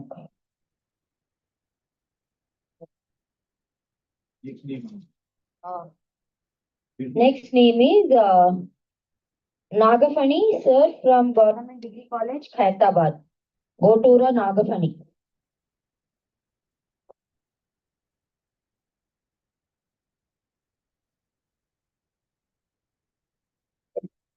Respected dignitaries on the dais and off the dais. I don't want to touch this particular topic because from 2 days onwards, they are keep on telling this one. I have to give my special thanks to the B.R. Ambedkar Open University and our commerce guru, India level I can say. ఎందుకంటే ఈ ఒక్క పేరు చెప్తే research scholar ఎవరైనా కూడా while bringing their topic to the sir వాళ్ళు ఒకటికి 2 సార్లు చూసుకొని వస్తారు. Can you guess that name? Pawar sir. Power లోనే డెఫినెట్ గా పవర్ ఉంది sir. From yesterday 8 o'clock, I just entered into this hall, sir. By seeing minute to minute, meticulous planning he has done. Everywhere, ekkada chinna group unna kuda immediate ga valani disperse ayyetattu. Everybody, they should be on their work undetattuga చూడడము. Sharp 10:30 ఎక్కడ కూడా నేను ఎన్నో seminars attend చేసిన వాళ్ళు చెప్పిన టైంకి almost ఒక 1 hour అయినా at least half an hour late అవడం చూసినా కానీ ఇక్కడ exactly 10:30 they started. Everything it went on very, very smooth. Next we are planning. We need definitely your guidance, sir. Thank you so much for the opportunity for each and every person. Thank you. Nagapalli from Hyderabad. And next is Dr. Manisha Saxena ma'am, Principal, Deccan School of Hospital Management. Good evening, dignitaries on the dais of the dais. Before I start my feedback or speech, I would like to proudly say that I am the alumni of IPE, where I should not use word alumni because I will be the student, keep on till I keep into my research. Sir, today I have presented a paper and really felt proud presenting a paper before the Guru of Commerce, Pawar sir, and I sincerely feel so proud and thank Madam Vaishnavi Madam and my colleague and Guru of college, Dr. Gajendra Babu sir, for giving me this wonderful opportunity, and organizing committee sir. I never saw such punch timing after IPE. Because IPE keeps on pushing us time to time, and the same timely manner I have seen here, and the hospitality which the BRAOU gave us is extremely perfect, sir. And I hope and wish each and every time which the conference happens here, I will get an invitation and a chance to present a paper. Thank you, sir. Thank you, Naga family, for your valuable feedback. Now I request Manisha Saxena ma'am, Principal of Deccan School of Hospital Management, to give her feedback. Respected dignitaries present in this hall, my colleagues,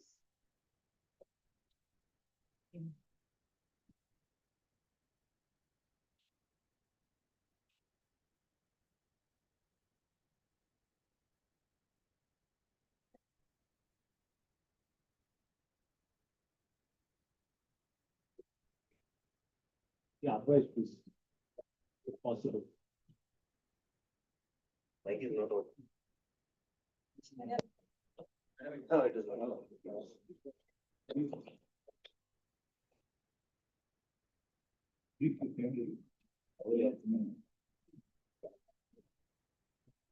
respected dignitaries present in this hall, my colleagues and dear students. On behalf of Department of Hospital Management, Darussalam Educational Trust, I extend a big congratulations to Anand Pawar sir, Kiranmai ma'am, and the complete team of the Department of Faculty of Commerce and Business Management, B.R. Ambedkar Open University. It has been an excellent experience these 2 days. The topic that has been chosen is very apt, and it is very much applicable in today's context.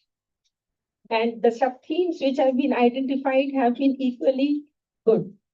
One very important point that I would like to raise here is that the team has rightly mixed academics with research, because academics and research go hand in hand. And the conference has given an opportunity to the research scholars, to the faculty members and the students to present their papers. As has been told by one of the distinguished guests, that research is something which is going to lead to growth of the country. So I'm sure that all those who have been participating in research paper presentations have identified the gaps, because in research generally we identify the gaps to go further. So I'm sure that all of you have identified some of the other areas for future research, which will surely help particularly the research scholars and the young and budding students who are the future of tomorrow. And since the time constraint is there, I would like to wind up by giving a big thanks on behalf of the management, faculty and students of Deccan School of Management for the kind hospitality and for giving this platform and the opportunity to all of us. Thank you very much. What is the value of registration? Police station. Yeah, now it's time to felicitate our guest. I think it's not touch. Yeah. So we have finally cleared the air on this best paper award. You both of you. So the name indeed is Shilpa and Kartika. Yeah, Kritika. Shilpa and Kritika. The title of your paper actually is Value-Based Leadership and Sustainable Human Capital, Insights from Indian Knowledge System.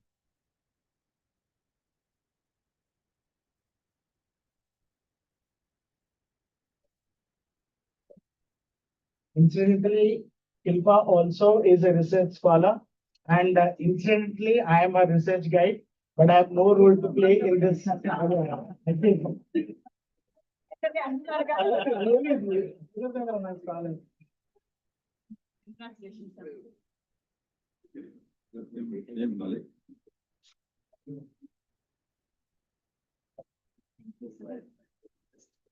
Yeah.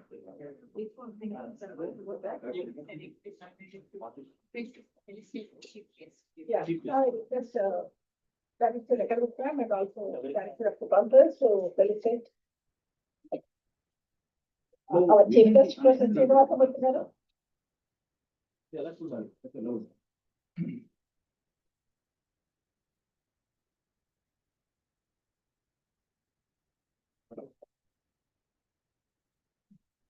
I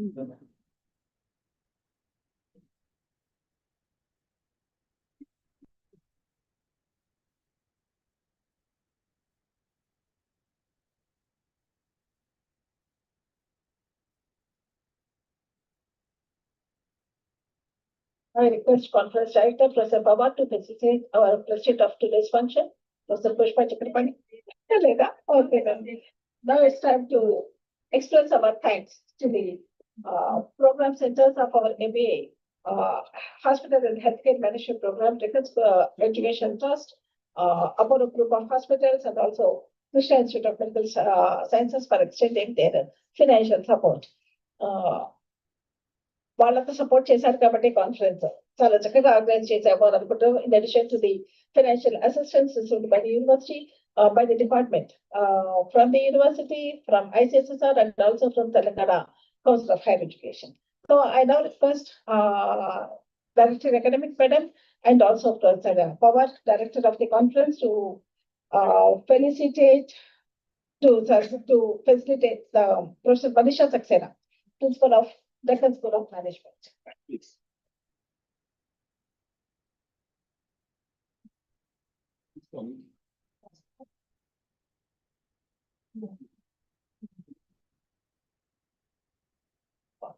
Actually, we invited their higher officials, sir, but for time constraint, they could not come. So they nominated the principals and the directors of the program centers to receive felicitations on their behalf.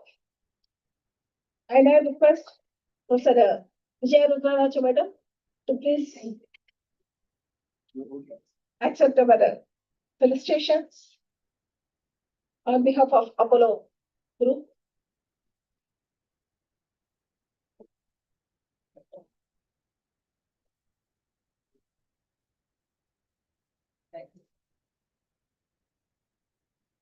Now request Professor Ravi Garu, Tati Ravi Garu, to accept our felicitations. He is from KIMS Group. He is the principal of a KIMS School of Healthcare Management.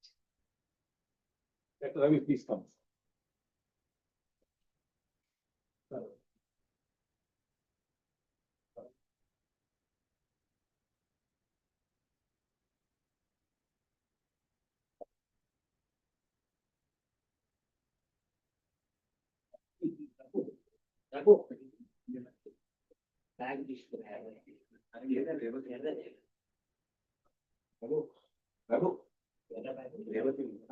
There is another organization, by international. Actually, they sponsored all the students, but he could not attend the function because he's out of station.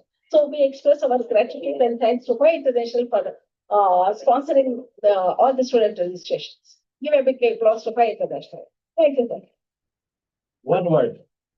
I thank my leader and my Honorable Vice Chancellor for encouraging and motivation to organize this two-day national conference. That is Professor Gatta Chakrapani, very well-known personality, and who was the chairman of State Public Service Commission, former Vice Chairman. And I also thank the Governor of Telangana, who has given us message by encouraging and to organize this kind of program. And then Chief Secretary, Special Chief Secretary, J.S. Ranjan, sir, who has also given the message to this conference. And last but not the least, Principal Secretary of Higher Education, Dr. Yogita Rana, also has given her message and wishes to this two-day national conference. And I also, my special thanks to my faculty colleagues, Professor Rabindranath Salman, who is also co-director, Professor Kiranmai, co-director, Dr. Radha Krishna, and Srinivas, conference secretary and convener. And finally, I also thank my special team, WAR, who did for 1 month WAR for this purpose, Dr. Sarita from Begumpet Women's College. And you all know how she was responding to all the 290 plus what you call authors, contributors of this 2 days national conference. And second, Dr. Yavi Nagendra Kumar from IBS Business School. Thank you, Dr. Nagendra, Dr. Sarita, and Dr. Ravi Kumar, Ravi Kiran from TCS, no? TCS, and he's an academic counselor for this university. So without all these, I would have not become successful at this program as well. Thank you so much, our registrar and director academic, for their constant support and encouragement. Thank you, one and all. Now I request Dr. Radhakrishnan to propose formal vote of thanks. Thank you, madam. Everything is done, but it is on behalf of organizing committee. It is my proud privilege to propose a formal vote of thanks to conclude the 2-day national conference on business transformation for sustainable development. First and foremost, I express our sincere gratitude to the president of this inaugural session, Professor Ganta Chakrabarti, Vice Chancellor Dr. B.R. Ambedkar Open University, for his gracious presidential opening remarks and for guiding this conference with his valuable insights and leadership. His inspiring words have set a strong tone for the discussion on sustainable development and digital transformation. I extend our heartfelt thanks to Professor Surendra Kuntluru, Dean, Executive Director, IIM Kozhikode, for delivering the keynote address. His insightful perspectives on the evolving landscape of digital transformation and sustainability have greatly enriched our understanding and motivated. Our special thanks to, I would like to extend our deep appreciation to all the distinguished panel speakers who shared their expertise across the thematic sessions. Special appreciation to all the chairpersons, rapporteurs for their encoding and interactions, thoughtful guidance to all the participants. I extend our heartfelt thanks to Professor Pushpa Chakrabarti, Madam, Director Academic, Dr. B.R. Ambedkar University, Chairperson of this organizing committee, for her constant guidance and encouragement throughout the planning and execution of this conference. Madam, you are truly mapped the university vision and mission statement with our sustainable development goals and also linking this conference at all.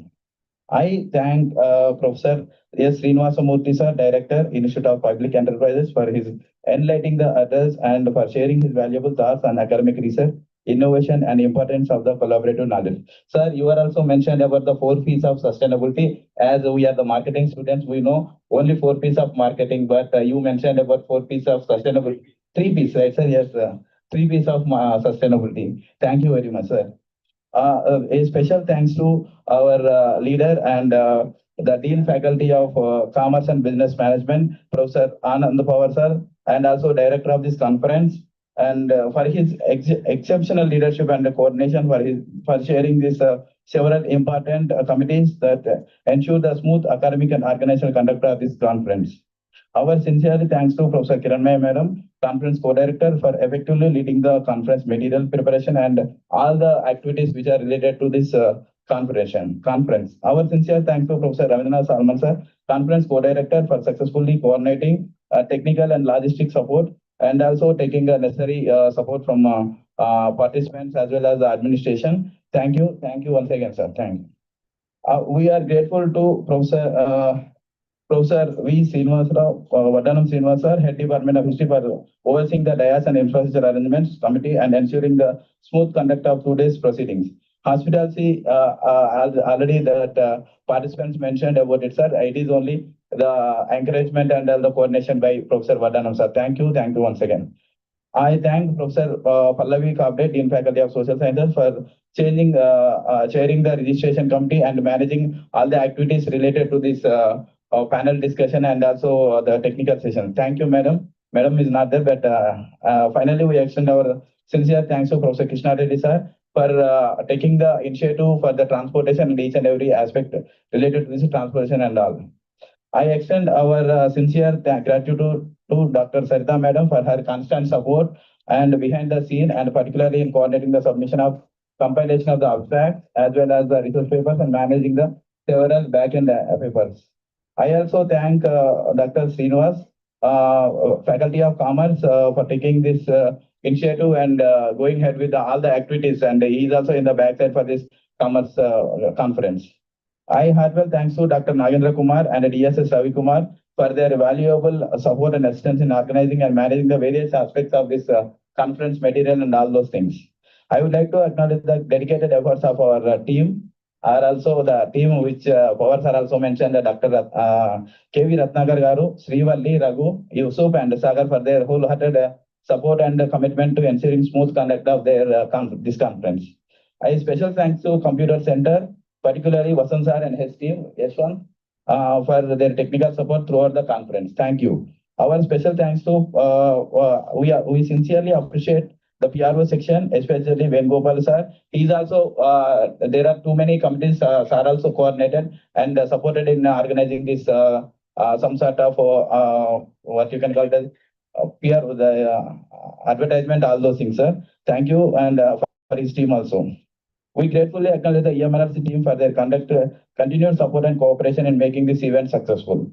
Finally, I am thankful all the teaching and non-teaching staff of for accepting every responsibility given to them and executing this precisely.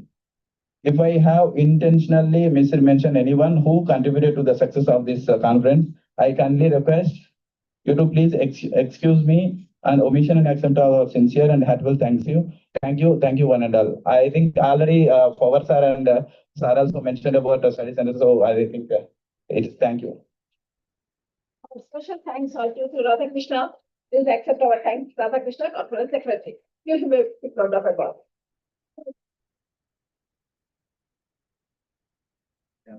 One announcement, certificates will be given. There we are going to give it, and those who required vote is also ready with us. You need not to worry about those who are came from this college and all the things. If any one of you missed or are missing the certificate or attendance certificate, don't worry, we are here. You can take either today or Monday onwards, anytime, anywhere. We are here to help you. That next, Dr. Sarita Nagendra Kumar and Ravi Kiran and my research scholar Sagarika and few more, our team, please join us for a photograph.